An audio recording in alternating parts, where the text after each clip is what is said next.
Le téléspectateur de Canal Congo Télévision, bienvenue à votre émission Zoom que nous recevons ce soir. Monsieur Jean-Fidèle Boyo, il est délégué général de ce civil émergence du Congo, l'homme qu'on appelle affectueusement l'homme de l'église au sein du village et non de l'église au milieu du village. Monsieur Jean-Fidèle Boyo, bonsoir et bienvenue. Bonsoir Maxime, bonsoir à tous nos téléspectateurs, bonsoir à tous nos membres. Bonsoir à tous ceux qui aiment le développement de ce pays. Tous qui aiment les développements dans ces beaux et chers pays, la République démocratique du Congo. Aujourd'hui, nous n'allons pas vraiment nous focaliser sur des questions éminemment politiques. On va parler on va toucher le secteur agricole avec ces projets Mars FBC, dont l'initiateur est Jean-Fidèle Boyo. Avec lui, on va décrypter donc les différents contours de ces projets Mars FBC.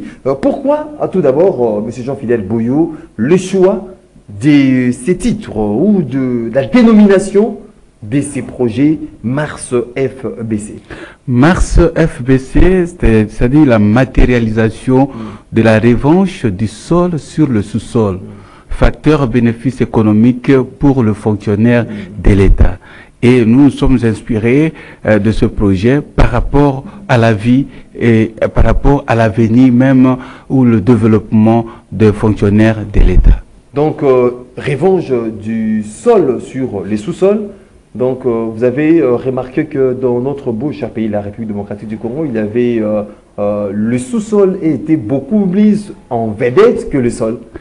En fait, la revanche du sol sur le sous-sol, c'est la vision, le principe du président de la République, chef de l'État, notre président de la République.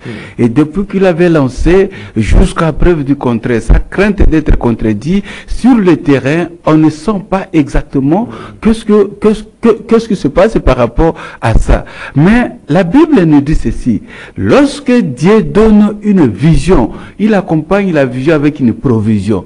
C'est-à-dire que le chef de l'État est le porteur de la vision et la provision. Mais il fallait la provision. Oui. Dans d'autres termes, notre initiative n'est autre que la provision de la vision du chef de l'État par rapport au domaine agricole.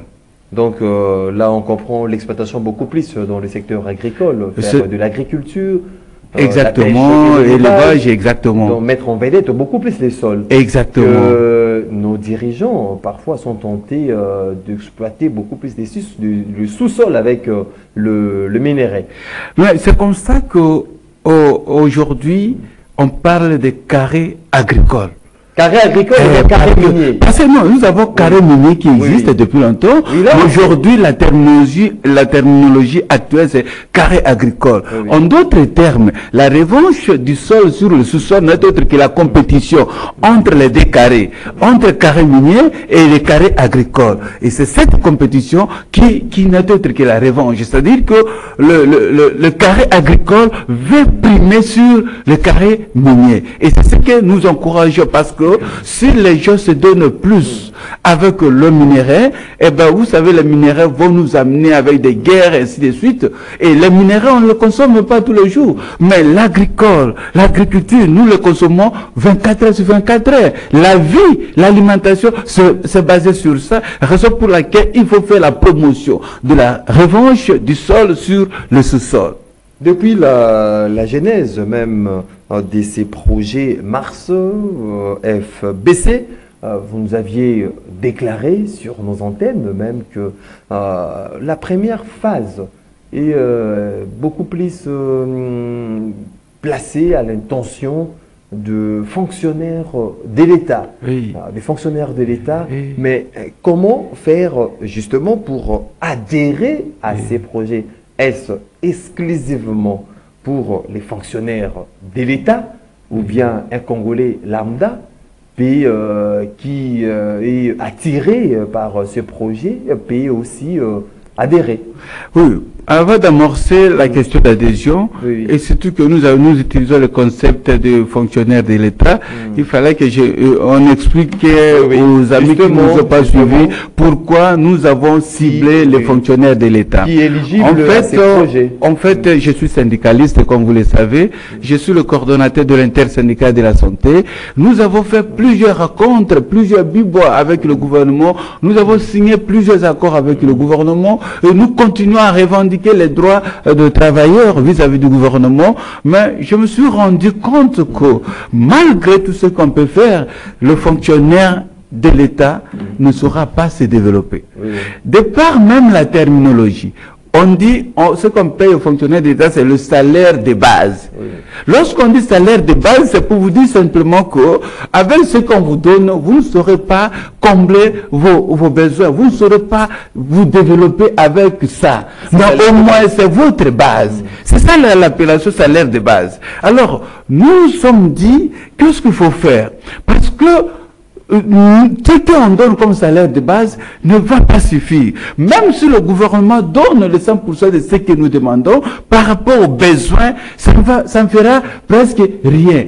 En même temps, le travailleur refuse même d'aller à la retraite. Les gens refusent d'aller à la retraite parce qu'ils ne savent pas ce qu'il va faire. Et bien, nous sommes dit devant tel type de situation, il faut trouver une possibilité pour aider à ce fonctionnaire de l'État d'émerger. Et je donne l'exemple ici des fonctionnaires. En dehors de ceux qui sont dans l'administration, bon, parlons de l'administration, nous avons connu les anciens secrétaires généraux de l'administration publique. Mais après retraite, il devient nulle part. La vie devient très difficile. Tout simplement parce que tout au long de sa carrière, il n'a pas développé autre mécanisme de développement pour la suite de sa vie. Lui s'est contenté à ses salaires de base. Exactement. Qui ne peut pas le faire développer. Exactement. Même les fonctionnaires politiques, vous prenez les ministres. Si nous prenons depuis l'époque de Joseph Kabila jusqu'à Félix Tshisekedi par exemple, nous prenons cet intervalle, vous allez vous rendre compte que la majorité des ministres qui ne sont plus dans leur fonction, mais vivent une vie difficile. Le ministre, après le pouvoir, ne sait pas qu'est-ce qu'il faut faire. Tout simplement parce que, lorsqu'il était au pouvoir, malgré qu'il avait les avantages, mais il n'a pas fait quelque chose pour se développer.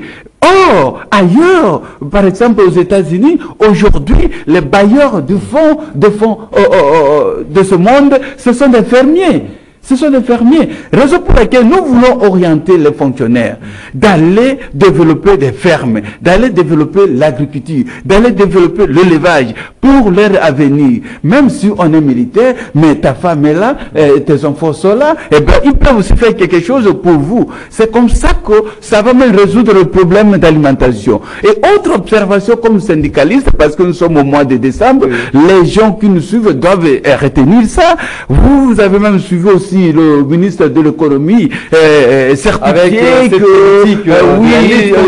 la vie chère. Mais maintenant, qu'est-ce qu'on fait manger aux fonctionnaires? Ce sont les aliments importés, les riz qui viendront ailleurs, le poisson ainsi de suite, le poulet ainsi de suite. Même le gouvernement de ne pas produire au niveau interne. Pendant que nous avons cette capacité de produire, mais l'économie de notre pays, l'économie de notre pays, nous allons parler de l'opportunité, nous allons démontrer cette économie par rapport à l'économie que nous apprenons à l'école. Alors, ce projet, nous disons, c'est un projet de développement qui va même garantir, qui va même participer ou contribuer dans l'économie de cette nation. Raison pour laquelle nous sommes dit, saisissons la vision du chef de l'État pour accorder de cette vision une provision. En fait, notre projet ici, c'est une provision à la vision du chef de l'État. Une provision à la vision du chef de l'État, Félix-Antoine Tshisekedi Tshilombo. Monsieur Jean-Fidèle Bouyo, mais maintenant, comment faire justement pour adhérer à ces projets qui est jadis ou de le début exclusivement pour le fonctionnaire de l'État? Nous sommes en train de faire un effort en même temps de numériser tout ce qui se passe dans ce projet pour montrer un peu du sérieux de ce que nous voulons faire et la détermination. À partir de Google, mais vous savez, il n'y a pas du sérieux. Non, mais vous savez très bien qu'en République démocratique du Congo, il y a plusieurs projets qui ont été toujours vendus comme ça, mais les résultats sont décevants, ça posait toujours des problèmes. Ça, on ne peut pas se voiler la face. Et les gens peuvent aussi même douter de ce que nous disons parce que, partant de leur expérience, ils vont dire est-ce qu'il va aboutir. C'est comme ça que c'est un défi pour nous de montrer le contraire, de montrer le positif pour encourager les gens d'y aller. Et si quelqu'un entre par exemple dans le Google, il va cliquer seulement www.marsfbc.com. Là, il est dans notre site web et il aura toutes les informations possibles. Même pour l'adhésion, Google seulement, on dit seulement formulaire. Mars, non, c'est les fonctionnaires qui doivent acheter ces formulaires. Mais non, à l'internet. Oui, mais dans un premier temps, vous êtes mais les personnes lambda, même le vendeur, qui ont cet intérêt-là d'investir dans le secteur agricole, est-ce que eux aussi sont légibles? Mais pourquoi pas? Je vous donne l'exemple. Moi, je suis fonctionnaire. Non, pour les fonctionnaires. Non, je donne l'exemple. Les militaires sont des fonctionnaires. Mais la femme de militaire n'est pas fonctionnaire. Mais si la femme de militaire veut développer dans ce projet, on ne peut pas l'interdire. C'est-à-dire que même tout Congolais, en fait, tout Congolais qui veut adhérer dans ce projet, il est éligible. Donc, mais au moins, en termes... L'éligibilité était seulement pour les fonctionnaires. Non, en termes priorité, c'est plus les fonctionnaires. Parce qu'il faut cibler le projet pour mesurer les résultats. Si nous disons, on prend tous les Congolais, on ne saura pas exactement apprécier. Mais lorsque nous disons les fonctionnaires, nous savons comment évaluer les résultats attendus par rapport au projet. Mais cela n'exclut pas que les autres Congolais qui préfèrent entrer dans la danse puissent s'adhérer. Ce n'est pas fermé. Moron Djambé, j'espère que vous nous aviez montré à un moment donné justement l'image sur la descente que venait d'effectuer M. Jean-Fidèle Boyo dans la province du Congo central. Voilà les images. C'est considéré comme une province pilote dans le cadre de ces projets Mars FBC. M. Jean-Fidèle Boyo, pourquoi tout d'abord le choix du Congo central comme province pilote dans ces projets Mars FBC? Ce qu'il faut retenir que le projet est pour toute l'étendue du pays, ça les 26 provinces, mais on ne peut pas commencer tout au même moment. Il fallait expérimenter les projets. Alors il fallait choisir une des provinces pour commencer. Et nous avons choisi le Congo central comme province pilote, tout simplement parce que nous nous sommes rendus compte que les grands événements de ce pays ont commencé par le Congo central. Raison pour laquelle nous avons dit, le Congo central, c'est une province genèse de la République démocratique du Congo.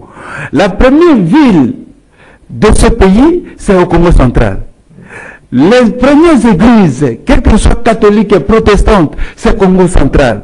Si nous pouvons parler du premier président après l'indépendance de ce pays, c'est Congo central.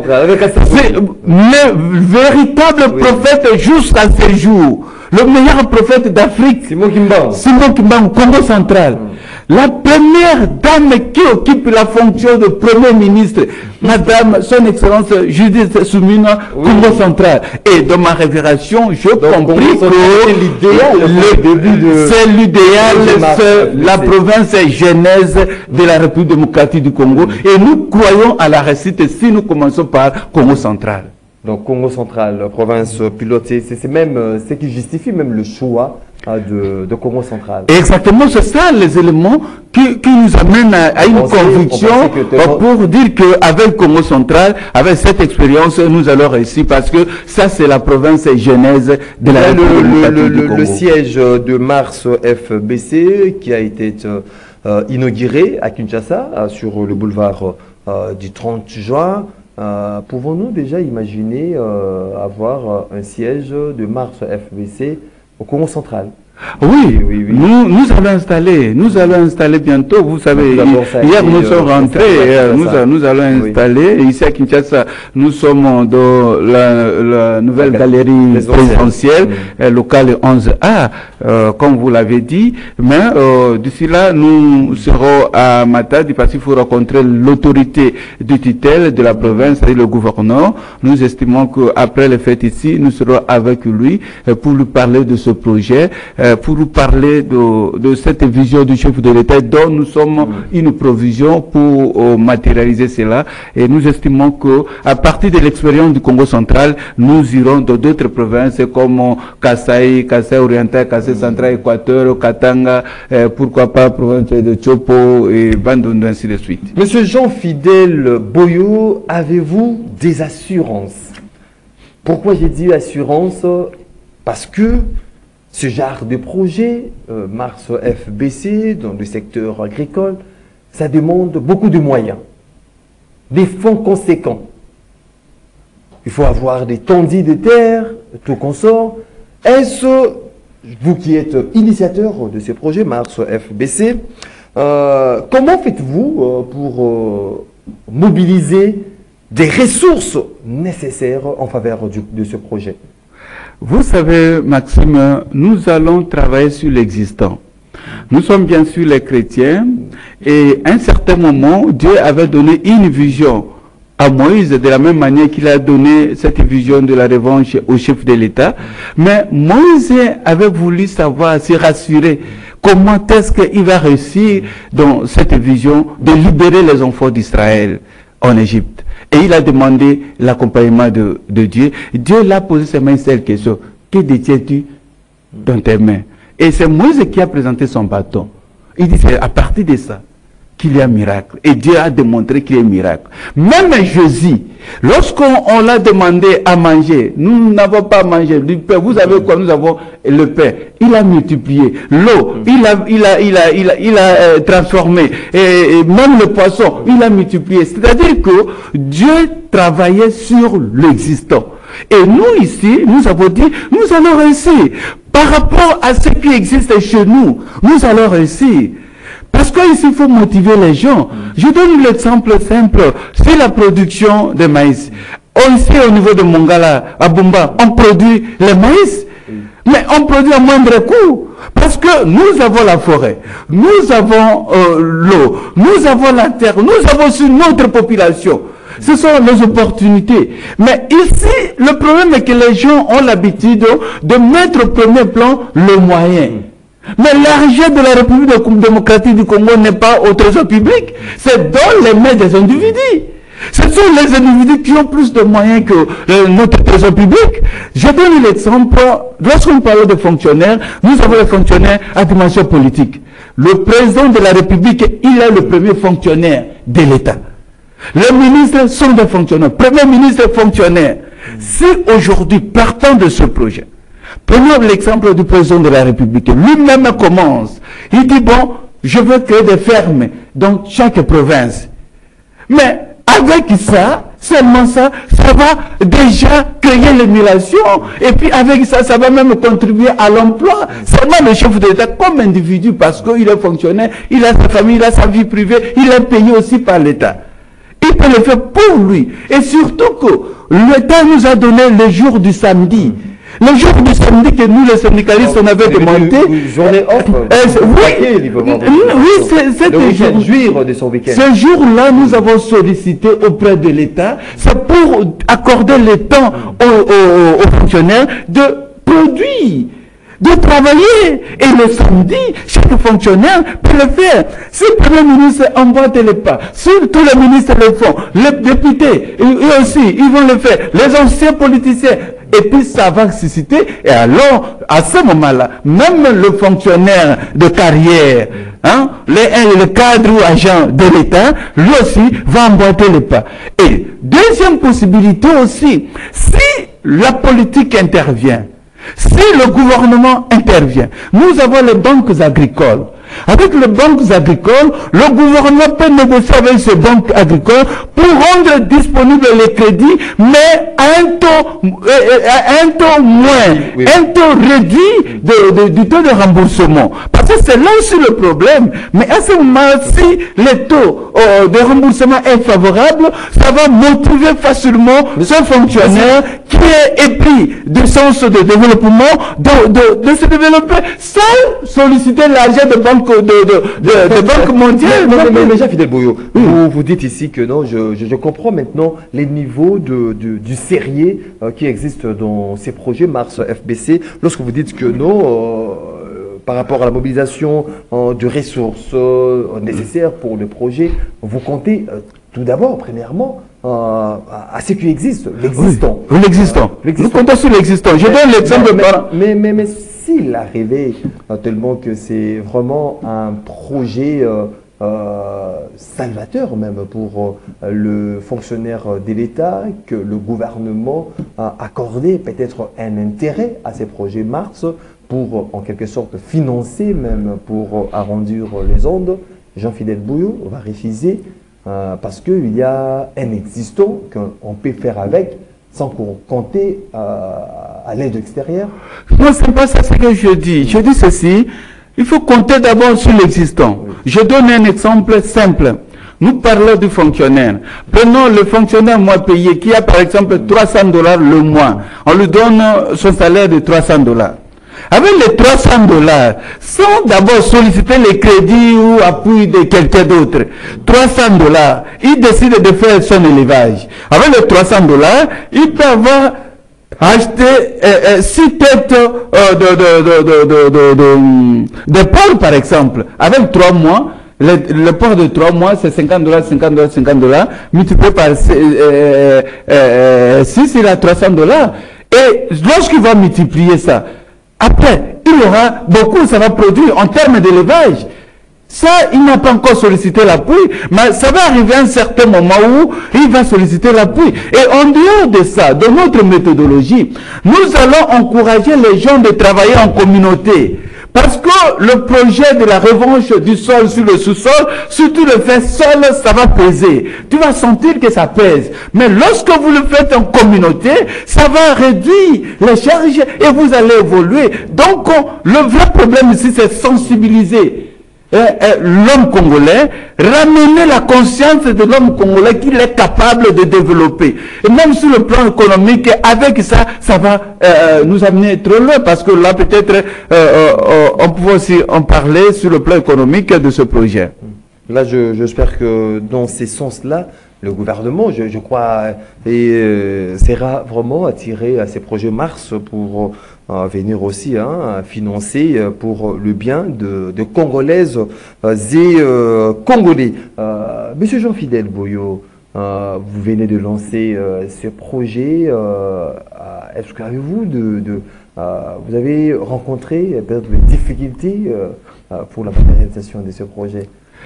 Bon, c'est-à-dire que nous estimons par rapport rose, tout était facile pour dans le cadre de ces projets Mars. Non, mais par rapport au projet, les défis que nous avons sont immenses, mais ici c'est un problème de comportement communautaire. Il faut transformer le comportement du peuple. Il faut convaincre ce peuple. Raison pour laquelle nous avons toujours dit dans notre projet ici, nous transformons les matières à la manière pour réussir avec des valeurs. Nous devons maintenant transformer ce peuple à la manière de développement. Et c'est un défi parce que, vous savez, dans notre pays, les gens ont développé plus le mécanisme politique que développemental. Aujourd'hui, on est en train d'orienter les enfants, initier les enfants à faire la politique que le développement. Or, les partis politiques n'amènent presque rien pour la nation. Il faut plutôt orienter les enfants au développement. Et c'est ça même l'idée maîtresse et la pensée de nos ancêtres. Raison pour laquelle, à l'époque, cela se justifiait. Lorsque nous parlons de notre pays, République démocratique du Congo, comme un pays pro-nataliste, nous voulons la reproduction. C'est parce que nos ancêtres considéraient les enfants comme les main-d'œuvre. Et c'est ce qui justifiait pourquoi il y a eu la polygamie. Parce que la femme et l'enfant étaient considérés comme les main-d'œuvre. Et qui étaient nos ancêtres? Ils étaient focalisés, ils étaient basés sur l'agriculture et l'élevage. Et c'était même la pensée de la Bible. Parce que la grande, ou bien les grandes personnalités de la Bible sont des éleveurs, sont des agriculteurs.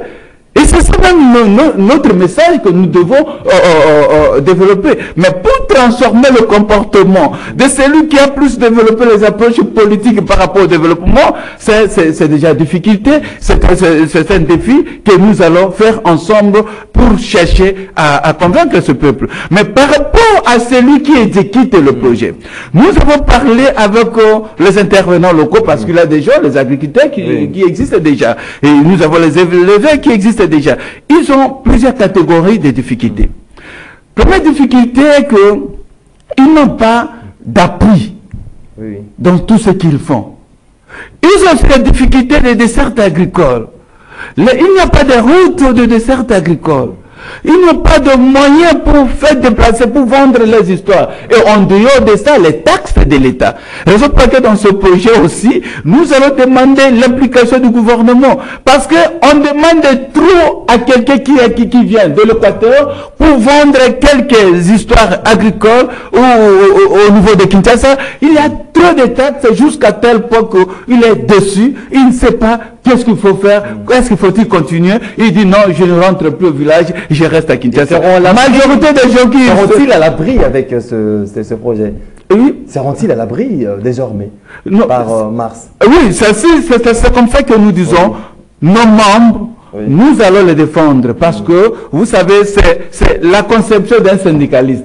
Le syndicaliste, c'est un défenseur. Tout celui qui adhère dans ce projet trouvera notre défense, quels que soient les obstacles. Là où nous estimons avoir la capacité d'intervenir, bien sûr, nous allons intervenir. Il faut dire à l'État de réduire trop de taxes pour encourager les gens à se développer. Un agent de l'État, vous savez, dernièrement, nous avons négocié... même faire en sorte que tous ces mondes qui s'est lancé dans le monde agricole, dans le secteur agricole, que lorsqu'il y a achat de produits, tout consort, que cela soit gratuit, par exemple, pour favoriser le développement. Il y a une négociation avec le gouvernement dans ce sens-là, parce que nous allons aussi même mobiliser les transporteurs. Je donne l'exemple, les amis, je peux toujours parler de Bumba parce que c'est encore trop éloigné, ils ont du riz là-bas, mais pour amener du riz ici à Kinshasa, on dit qu'il n'y a pas de moyen de transport, pendant que nous avons les bateaux, ainsi de suite. Mais les Congolais, notre gouvernement est capable d'acheter du riz en provenance de la Chine. Le transport de Chine à Kinshasa, et par rapport à Bumba, et ça coûte plus cher. De la Russie jusqu'à... On importe même les histoires de venant de Brésil pour faire le Congolais ici. Même Venezuela. Est-ce que, vous voyez, c'est pas facile pour nous, mais c'est possible parce que c'est la vision du chef de l'État dont nous sommes que la provision à sa vision. Certainement, le gouvernement sera dans l'obligation d'accompagner en réduisant tous ces taxes-là. Mais nous estimons que sur le terrain pour réussir, il faut travailler en communauté. Il faut travailler en communauté.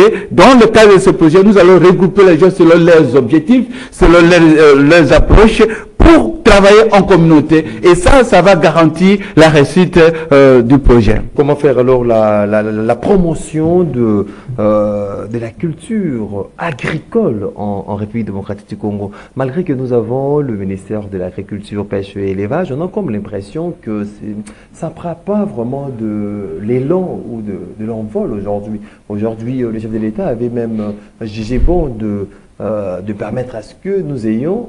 Auparavant, on avait le ministère de l'Agriculture, simplement. Oui. Mais aujourd'hui, c'est un ministère d'État, charge de l'agriculture, pêche et élevage. Il a donné une autre forme, une autre dimension à ce ministère, mais les décollages de ce ministère, ça pose problème, raison pour laquelle comment faire la promotion même de l'agricole en République démocratique du Congo? Vous savez, la difficulté qu'il y a ici est que plusieurs ministères ne sont pas développés par rapport à notre culture. C'est ça l'obstacle. On développe le ministère selon les objectifs copiés ailleurs et nous estimons qu'il faut le faire ici. Le ministre de l'Agriculture, même celui de Pêche et Élevage, ce sont les ministres du terrain. Ce sont les ministres qui doivent être sur le terrain. Sur le terrain, c'est dans la forêt. Oui. Sur le terrain, c'est dans l'eau. Là où les gens sont en train de vivre ou développer ça. C'est pas à Kinshasa. C'est pas à Kinshasa. Et ici, dans le cadre de ce projet, nous allons faire la promotion agricole. Prends par exemple au Congo central, il y a déjà les gens qui cultivent, ils sont là. Il y a des gens qui exploitent qui sont là. Il y a des gens qui ont des fermes. Donc, le cadre de ce projet, nous allons les approcher et nous allons faire leur promotion avec la vulgarisation médiatique. Et les gens doivent savoir que le Congo central contribue pour la vie de Kinshasa en particulier. Vous voyez, sur le plan agricole, sur le plan alimentaire, c'est comme ça que nous allons travailler. Nous, ici, nous disons que nous allons plus travailler sur le comportement agricole du peuple. Il faut encourager celui qui fait ça. Il faut promouvoir l'existant. Il faut parler de ce qui est vrai. Parce que il ne faut pas faire comme la politique. Nous, on ne fait pas la politique. Nous sommes les hommes du terrain. Et nous allons orienter nos approches agro-vétérinaires par rapport à notre culture. Par rapport à notre culture. Parce que même la façon dont nous allons développer, ce n'est pas toujours de la même manière parce que lorsque vous êtes dans la forêt de Congo central, ce n'est pas exactement la forêt de l'Équateur. Mais on va adapter les histoires. Et même sur le plan comportement culturel de ces communautés, il faut aussi l'adapter. Mais le projet Mars FVT sera un projet du terrain. Nous, c'est le terrain. Nous, c'est de la forêt. Maintenant, je viens du Congo central. C'est énième fois. Je viens de là. Vous avez vu les images, sont là. C'est pas fabriqué, c'est à vérifier. Donc, nous allons prendre plus du temps dans la forêt, parler avec eux, les orienter, les conseiller, les encourager, quels que soient les obstacles. En même temps, connecter les exploitateurs, connecter les agriculteurs vis-à-vis du gouvernement, vis-à-vis de l'État congolais pour faciliter la production. Nous ne voulons plus continuer à importer ce que nous sommes capables de produire. Ici, Maxime... Il y a cette adhésion déjà populaire dans ce projet. Maxime, il y a aussi un aspect pédagogique de ce projet ou de cette émission. Lorsque nous lisons la Bible nous dit, si quelqu'un est malade, il faut l'aider. Si un orphelin a besoin, il faut l'aider. Veuve, il faut l'aider. Aider. La Bible nous autorise d'aider les gens. Oui. Les enfants de la rue, il faut les aider. Les gens en difficulté, les handicapés, il faut les aider. Mais pour celui qui est pauvre, il faut lui ravir le peu qu'il a. Il faut lui laisser vraiment demeurer dans la pauvreté. Et moi, je dis toujours à mes amis, les gens qui sont avec moi dans le projet, je dis, qui est pauvre? Selon ma pensée, un pauvre, c'est toute personne est capable de produire, mais il ne fait rien. Pendant qu'il est capable, il a les opportunités, il a les capacités, mais il ne produit rien. Celui-là, c'est celui qu'on appelle pauvre et il faut le ravir. Donc, il faut encourager les gens de produire. Produire, ça sera bon. Même lorsque je vous ai parlé ici de notre reproduction, je ne donne pas de planification familiale, c'est ma thèse, mon projet de la thèse, c'est sur la planification familiale, mais je ne veux pas dévoiler ici dans mes analyses. Parce que nos ancêtres faisaient la reproduction liée à la production, je viens de vous démontrer ici. Ils avaient plusieurs enfants, plusieurs femmes, parce que les enfants et les femmes étaient considérés comme une ressource, comme main-d'œuvre. Par rapport à quoi? Par rapport à la production agricole ou par rapport à la production de l'élevage. Vous voyez, c'est comme ça qu'il faut reproduire pour produire. Mais il ne faut pas reproduire pour ne rien faire. C'est ce qui n'est pas bon. Or, actuellement, les gens continuent à reproduire, pas pour produire. Ce n'est pas bon. Même s'il y a une maternité gratuite, mais il faut choisir cette maternité par rapport à la production. C'est-à-dire l'utilité de l'enfant. Mais il ne faut pas reproduire l'enfant pour l'orienter à faire la politique pendant qu'il n'est pas capable de développer en politique. Non.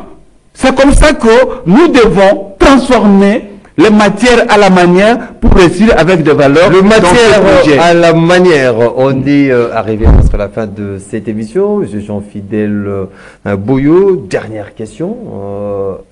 Y a-t-il l'adhésion? Oui, il y a plusieurs adhésions. Chaque jour, les gens en ligne, ils s'adhèrent. Une forte adhésion. Il faut, une forte adhésion. Et nous avons même créé aussi, nous avons notre groupe WhatsApp dans les sites. Et tout ce monde-là sont là pour s'adhérer. Et puis, pour les encadrer. D'ici là, nous allons amorcer d'autres étapes. Nous sommes d'abord dans la sensibilisation et la vulgarisation du projet, qui n'est autre que la matérialisation du projet. Les personnes qui ont difficile à vous joindre ou à parvenir ou comment faire pour remplir les formulaires, qu'est-ce qu'ils doivent faire? Peut-être votre numéro de téléphone, site web ou l'adresse physique où ils peuvent facilement vous joindre pour adhérer à ce projet Mars. Oui, mon numéro qui est encore le WhatsApp, le numéro pour me joindre 085 035 55 56. 085 035 55 56. Là, même le WhatsApp, vous m'aurez à tout moment que possible. Notre bureau, c'est au niveau de Nouvelle Galerie Présidentielle, locale 11A, au niveau de la Gombe, tout près de la CENI, du Bureau national de la CENI. Et nous estimons que si vous entrez dans le Google, vous cliquez sur www.mars-fbc.com, là, vous allez voir notre site et vous aurez toutes les informations. Mais pour s'adhérer, il faut simplement dire dans le Google là, formulaire .mars.fbc.com, vous aurez directement le formulaire, vous adhérez, vous exprimez votre adhésion, vous exprimez vos attentes et nous allons tout faire pour que les choses changent. Je résume ici pour dire que ce que nous avons, ce projet, c'est une provision à la vision. Et la vision de qui? C'est la vision du chef d'État. C'est lui qui a annoncé la revanche du sol sur le sous-sol et nous sommes venus avec une initiative d'accompagner cette vision. C'est comme ça, nous sommes un projet de la provision à la vision du chef de l'État. Monsieur Jean-Fidèle Boyo, délégué général de société civile Émergence du Congo, initiateur du projet Mars, du projet agricole Mars FBC. Syndicaliste aussi. Syndicaliste, l'homme de l'église au sein du village, non de l'église au milieu du village. Je vous dis merci. Merci beaucoup, Maxime. Vous étiez très nombreux à nous suivre de partout à travers le monde. Je vous dis merci d'avoir suivi cette émission Zoom qui a été réalisée par Moro Njambe, Fiston Atunga, était du côté de la régie Marité et Godot était à la prise de vue. Je vous retrouve très prochainement pour Parler Congo. Ça sera avec le même plaisir. D'ici là, portez-vous bien et bonne évasion sur votre chaîne. Au revoir.